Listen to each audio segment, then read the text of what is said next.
All right, today we're going to be replacing the starter, 2008 Jeep Liberty.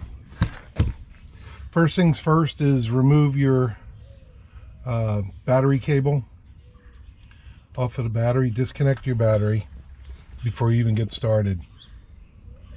Then I wanted to show you a couple little things. This is the new starter, and I took this shield off of the old one. It's just a clip pops on.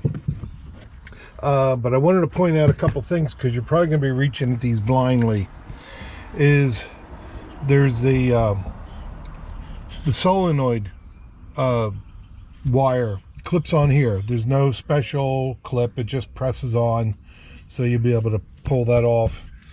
And then you have the nut, which is going to go to your main wire. This is a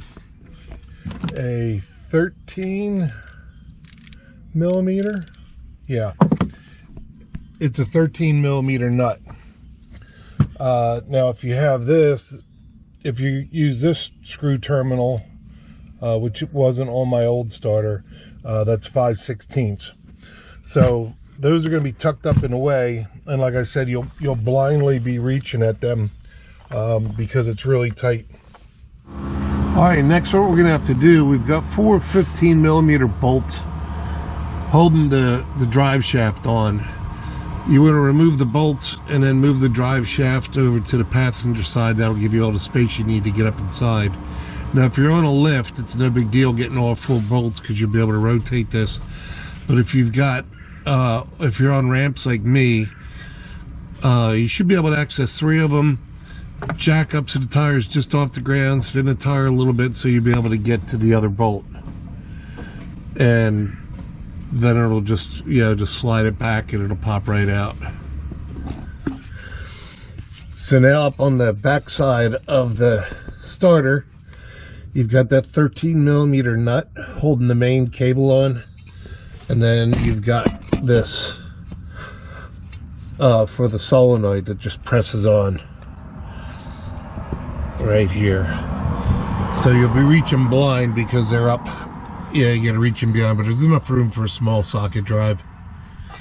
All right, so to show you up inside of here, there are 2 15 millimeter bolts. One here,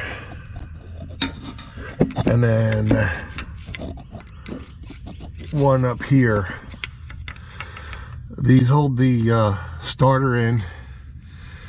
So you got to remove those. They're long bolts, and once it's removed, you'll be able to slide it right through this opening, and it's easier with the drive shaft moved out of the way to remove those bolts.